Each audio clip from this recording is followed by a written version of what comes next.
ಕರ್ನಾಟಕದಲ್ಲಿ ಬಿಜೆಪಿಯ ಬೆಳವಣಿಗೆಯು 50 ವರ್ಷದಲ್ಲಿ ಅನೇಕ ಹೋರಾಟಗಳ ಮೂಲಕ ಸಾಧ್ಯವಾಗಿದೆ. ಪ್ರತಿಯೊಂದು ಹೋರಾಟವೂ ಪಕ್ಷದ ವಿಸ್ತಾರಕ್ಕೆ, ನಾಯಕತ್ವ, ಬೆಳವಣಿಗೆಗೆ ಹಾಗೂ ಜನಪರ ಸಮಸ್ಯೆಗೆ ಪರಿಹಾರ ನೀಡಲು ಯಶಸ್ವಿಯಾಯಿತು. 1975 ತುರ್ತು ಪರಿಸ್ಥಿತಿ ವಿರುದ್ಧ ಹೋರಾಟ.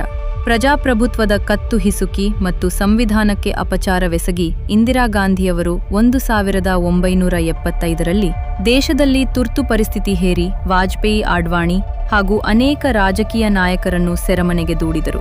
ವಾಕ್ ಸ್ವಾತಂತ್ರ್ಯ ಕಸಿದುಕೊಂಡು ಸರ್ವಾಧಿಕಾರವನ್ನು ಸ್ಥಾಪಿಸಿದರು. ಇದರ ವಿರುದ್ಧ ದೇಶವ್ಯಾಪಿ ರಾಷ್ಟ್ರೀಯ ಸ್ವಯಂ ಸೇವಕ ಸಂಘದ ನೇತೃತ್ವದಲ್ಲಿ ಜನಸಂಘದ ಕಾರ್ಯಕರ್ತರು ಸಮಾನ ಮನಸ್ಕ ಸಂಘಟನೆಗಳೊಂದಿಗೆ ಸೇರಿ ಹೋರಾಟ ಮಾಡಿದವು. ಸಾವಿರಾರು ಜನಸಂಘದ ಕಾರ್ಯಕರ್ತರು ಸತ್ಯಾಗ್ರಹ ಕೈಗೊಂಡು ಬಂಧನಕ್ಕೆ ಒಳಗಾದರು. ಸಾವಿರಾರು ಕಾರ್ಯಕರ್ತರು ಭೂಗತ ಹೋರಾಟವನ್ನು ಕೈಗೊಂಡರು.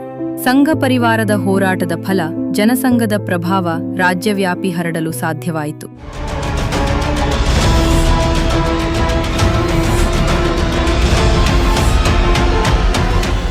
1977ರಲ್ಲಿ ತುರ್ತು ಪರಿಸ್ಥಿತಿ ಹಿಂತೆಗೆದುಕೊಂಡು ಚುನಾವಣೆ ಘೋಷಣೆ ಮಾಡಿದಾಗ ಬೆಂಗಳೂರು ದಕ್ಷಿಣದಿಂದ ಸ್ಪರ್ಧೆ ಮಾಡಿದ್ದ ಕೆಎಸ್ ಹೆಗ್ಡೆ ಅವರು ಜಯಗಳಿಸುತ್ತಾರೆ. ರಾಜ್ಯದೆಲ್ಲೆಡೆ ಜನಸಂಘದ ಕಾರ್ಯಕರ್ತರು ಸಕ್ರಿಯವಾಗಿ ಭಾಗವಹಿಸಿ ರಾಜ್ಯದ ಮೂಲೆ ಮೂಲೆ ತಲುಪಿದರು. ಅಯೋಧ್ಯ ಶ್ರೀರಾಮ ಮಂದಿರ ಹೋರಾಟ. ಅಯೋಧ್ಯ ಶ್ರೀರಾಮ ಮಂದಿರದ ಪರವಾಗಿ ಎಲ್.ಕೆ. ಆಡ್ವಾಣಿ ಅವರು ರಾಮರಥ ಯಾತ್ರೆ ಕೈಗೊಳ್ಳುತ್ತಾರೆ.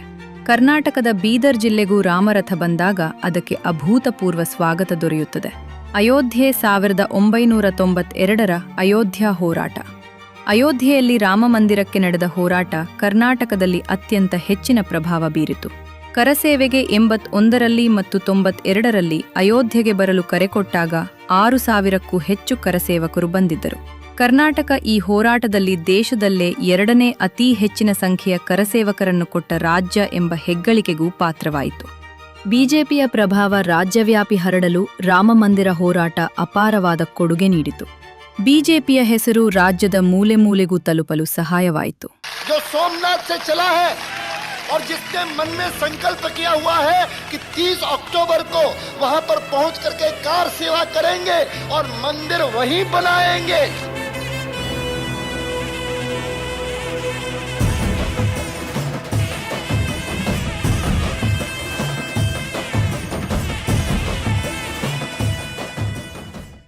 ರಾಷ್ಟ್ರಧ್ವಜಾರೋಹಣ ಹೋರಾಟ.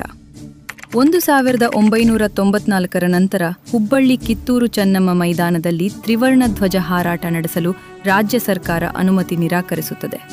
ಇದರ ವಿರುದ್ಧ ಬೃಹತ್ ಆಂದೋಲನ ಕೈಗೊಳ್ಳಲಾಗುವುದು. ಜನವರಿ 26ರಂದು ಧ್ವಜಾರೋಹಣ ಮಾಡಲು ಪ್ರತಿ ವರ್ಷ ರಾಜ್ಯವ್ಯಾಪಿ ಕಾರ್ಯಕರ್ತರು ಬರುವುದು ಸಾಮಾನ್ಯವಾಯಿತು. ಪೊಲೀಸರ ಲಾಠಿಗೆ ಗುಂಡಿಗೆ ಬೆದರದೆ ಹೋರಾಟಗಾರರು ತ್ರಿವರ್ಣ ಧ್ವಜ ಹಾರಿಸಲು ಪಣ ತೊಟ್ಟಿದ್ದರು. ರೈತ ನಾಯಕ ಶ್ರೀ ಬಿ.ಎಸ್. ಯಡಿಯೂರಪ್ಪನವರು ಹಾಗೂ ದಿವಂಗತ ಅನಂತಕುಮಾರ್ ಮುಂತಾದ ಹಿರಿಯ ನಾಯಕರ ನೇತೃತ್ವದಲ್ಲಿ ಸಾವಿರಾರು ಬಿಜೆಪಿ ಕಾರ್ಯಕರ್ತರು ಹೋರಾಟದಲ್ಲಿ ಧುಮುಕುತ್ತಾರೆ. ದೇಶಪಾಂಡೆ ನಗರದಲ್ಲಿ ನಡೆದ ಪೊಲೀಸ್ ಗುಂಡಿಗೆ 4 ಜನರು ಬಲಿಯಾಗುತ್ತಾರೆ.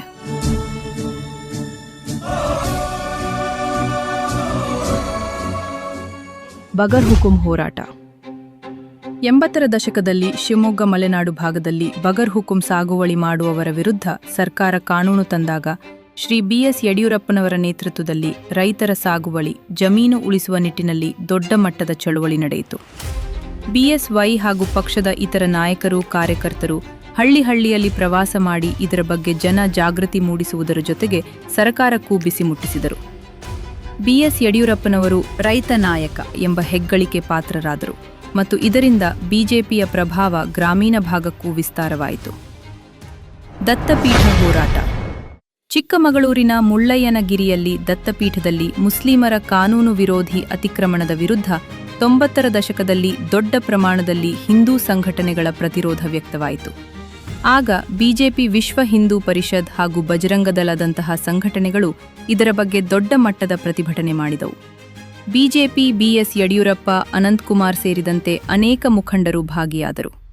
ಈ ಹೋರಾಟ ಬಿಜೆಪಿಗೆ ರಾಜ್ಯಾದ್ಯಂತ ಸಂಘಟನಾ ಬಲ ತಂದುಕೊಟ್ಟಿದ್ದಲ್ಲದೆ ಶ್ರೀ ಸಿ.ಟಿ. ರವಿ, ಶ್ರೀ ಸುನಿಲ್ ಕುಮಾರ್, ಜೀವರಾಜ್ರಂತರ ಯುವ ನಾಯಕರು ಪಕ್ಷಕ್ಕೆ ಆಸ್ತಿಯಾದರು. ಚಿಕ್ಕಮಗಳೂರು ಬಿಜೆಪಿಯ ಭದ್ರನೆಲೆಯಾಯಿತು.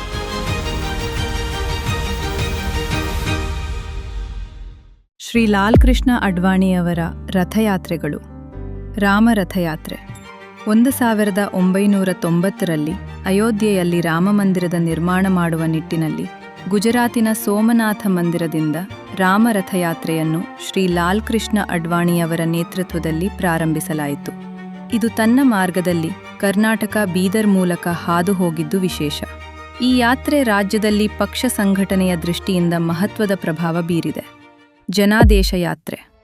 ರಾಜಕಾರಣದಿಂದ ಧರ್ಮವನ್ನು ಪ್ರತ್ಯೇಕಿಸಲು ಹೊರಟ ಅಂದಿನ ಕೇಂದ್ರ ಸರ್ಕಾರದ ವಿರುದ್ಧ ನಡೆದ ರಥಯಾತ್ರೆ ದೇಶದ 4 ದಿಕ್ಕಿನಲ್ಲಿ ಏಕಕಾಲದಲ್ಲಿ ಪ್ರಾರಂಭವಾಯಿತು.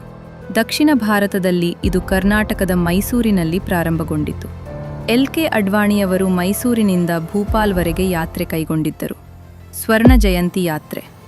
ದೇಶಕ್ಕೆ ಸ್ವಾತಂತ್ರ್ಯ ಸಿಕ್ಕ 50ನೇ ವರ್ಷದ ಸಂಭ್ರಮದಲ್ಲಿ ಈ ಯಾತ್ರೆಯನ್ನು ಕೈಗೊಂಡ ಸ್ವಾತಂತ್ರ್ಯದ ಮಹತ್ವ ಜನರಿಗೆ ತಿಳಿಸಲಾಯಿತು. ಭಾರತ ಉದಯ ಯಾತ್ರೆ. 2004ರ ಸಾರ್ವತ್ರಿಕ ಚುನಾವಣಾ ಸಂದರ್ಭದಲ್ಲಿ ಕೇಂದ್ರ ಸರ್ಕಾರದ ಸಾಧನೆ ಮತ್ತು ಹೊಸ ಭಾರತದ ಉದಯದ ಬಗ್ಗೆ ಈ ಯಾತ್ರೆ ಕೈಗೊಳ್ಳಲಾಯಿತು. ಟಿಪ್ಪು ಜಯಂತಿ ವಿರುದ್ಧ ಹೋರಾಟ. 2015ರಲ್ಲಿ ರಾಜ್ಯದಲ್ಲಿ ಅಂದಿನ ಕಾಂಗ್ರೆಸ್ ಸರ್ಕಾರ ಟಿಪ್ಪು ಜಯಂತಿ ಮಾಡಲು ನಿರ್ಧಾರ ಮಾಡಿದಾಗ ರಾಜ್ಯ ಬಿಜೆಪಿ ಶ್ರೀ ಬಿ.ಎಸ್. ಯಡಿಯೂರಪ್ಪನವರ ನೇತೃತ್ವದಲ್ಲಿ ದೊಡ್ಡ ಮಟ್ಟದ ಹೋರಾಟಕ್ಕೆ ಕರೆಕೊಟ್ಟಿತ್ತು. ಇದು ರಾಷ್ಟ್ರೀಯ ಮಟ್ಟದಲ್ಲೂ ಸುದ್ದಿಯಾಯಿತು. ಈ ಸಂದರ್ಭದಲ್ಲಿ ಬಿಜೆಪಿಯ ಕೊಡಗಿನ ಕಾರ್ಯಕರ್ತ ಕುಟ್ಟಪ್ಪ ಅವರ ಹತ್ಯೆ ಕೂಡ ಆಯಿತು. ನಂತರ ಹೋರಾಟಕ್ಕೆ ಮಣಿದ ಸರ್ಕಾರ ನಂತರ ದಿನಗಳಲ್ಲಿ ಇದರ ಆಚರಣೆಯನ್ನು ನಿಲ್ಲಿಸಿತು. ಕರಾವಳಿ ಮತ್ತು ಮಡಿಕೇರಿ ಭಾಗದಲ್ಲಿ ಬಿಜೆಪಿಯ ಪ್ರಭಾವ ಬೆಳೆಯಲು ಸಹಕಾರಿಯಾಯಿತು. 13 ಆಗಸ್ಟ್ 2016 ಮಂಗಳೂರು ಚಲೋ. ಕಾಂಗ್ರೆಸ್ ಆಡಳಿತದಲ್ಲಿ ನಿರಂತರವಾಗಿ ನಡೆಯುತ್ತಿದ್ದ ಹಿಂದೂ ಯುವಕರ ಹತ್ಯೆಯನ್ನು ಖಂಡಿಸಿ ಬೆಂಗಳೂರಿನಿಂದ ಮಂಗಳೂರು ಹೋಗುವ ಮಂಗಳೂರು ಚಲೋ ಹೋರಾಟಕ್ಕೆ ಕರೆಕೊಡಲಾಯಿತು. ರಾಜ್ಯದ ಎಲ್ಲಾ ಜಿಲ್ಲೆಗಳಿಂದ ಬೃಹತ್ ಸಂಖ್ಯೆಯಲ್ಲಿ ಬಂದ ಬಿಜೆಪಿ ಹಾಗೂ ಪರಿವಾರ ಸಂಘಟನೆಯ ಕಾರ್ಯಕರ್ತರು ಮಂಗಳೂರಿನಲ್ಲಿ ಒಟ್ಟಿಗೆ ಸೇರಿ ಸರಕಾರ ವಿರುದ್ಧ ಬೃಹತ್ ಪ್ರಮಾಣದ ಪ್ರತಿಭಟನಾ ಕಾರ್ಯಕ್ರಮ ಮಾಡಿದರು. 14 ಸೆಪ್ಟೆಂಬರ್ 2023 ಮೈಸೂರು ಚಲೋ ಹೋರಾಟ. ಮೂಡಾ ಸೈಟುಗಳ ಕಬಳಿಕೆಯಲ್ಲಿ ರಾಜ್ಯದ ಮುಖ್ಯಮಂತ್ರಿಯವರ ಕುಟುಂಬ ನೇರವಾಗಿ ಭಾಗಿಯಾದ ಬಗ್ಗೆ ಅನೇಕ ಸಾಕ್ಷಿಗಳು ಸಿಕ್ಕ ಸಂದರ್ಭದಲ್ಲಿ ಬಿಜೆಪಿ ರಾಜ್ಯಾಧ್ಯಕ್ಷ ಶ್ರೀ ಬಿ.ವೈ. ವಿಜಯೇಂದ್ರ ಅವರ ನೇತೃತ್ವದಲ್ಲಿ ಮೈಸೂರು ಚಲೋ ಹೋರಾಟಕ್ಕೆ ಕರೆಕೊಡಲಾಯಿತು. ಬೆಂಗಳೂರಿನಿಂದ ಮೈಸೂರಿಗೆ ಕಾಲ್ನಡಿಗೆಯ ಮುಖಾಂತರ ಯಾತ್ರೆ ಮಾಡಿ ಮಾರ್ಗ ಉದ್ದಕ್ಕೂ ರಾಜ್ಯ ಸರ್ಕಾರದ ಭ್ರಷ್ಟಾಚಾರವನ್ನು ಸಾರ್ವಜನಿಕರಿಗೆ ಮನವರಿಕೆ ಮಾಡುತ್ತಾ ಮೈಸೂರಿನಲ್ಲಿ ಬೃಹತ್ ಸಮಾವೇಶ ಮಾಡಿ ಸಮಾರೋಪ ಮಾಡಲಾಯಿತು. ಕಾಂಗ್ರೆಸ್ ಸರ್ಕಾರ ಭ್ರಷ್ಟಾಚಾರ ಮಾಡಿದೆ. ಸಿದ್ದರಾಮಯ್ಯ ನೇತೃತ್ವದ ಕಾಂಗ್ರೆಸ್ ಸರ್ಕಾರ ಸಾವಿರಾರು ಕೋಟಿಯನ್ನು ಲೂಟಿ ಮಾಡಿದೆ. ಈ ಹೋರಾಟಕ್ಕೆ ರಾಜ್ಯಾದ್ಯಂತ ಅಭೂತಪೂರ್ವ ಬೆಂಬಲ ಸಿಕ್ಕಿದ್ದೂ ಅಲ್ಲದೆ ಮುಖ್ಯಮಂತ್ರಿಗಳು ತಮಗೆ ಸಿಕ್ಕ ಸೈಟುಗಳನ್ನು ಮರಳಿಕೊಡಬೇಕಾದ ಪರಿಸ್ಥಿತಿ ನಿರ್ಮಾಣವಾಯಿತು.